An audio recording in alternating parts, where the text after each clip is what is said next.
Welcome back to another technical deep dive here in the debug zone. Today, we're tackling a big question and breaking it down with insights from other users. Hopefully, this clears up some misconceptions and helps you get the answer you need.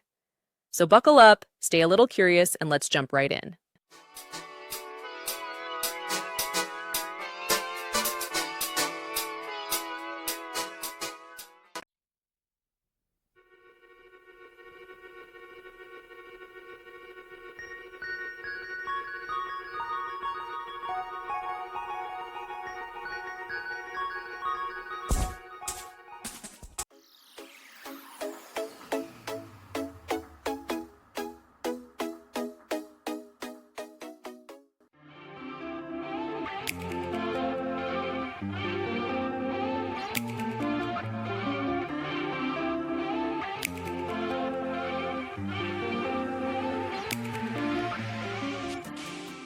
And that's a wrap.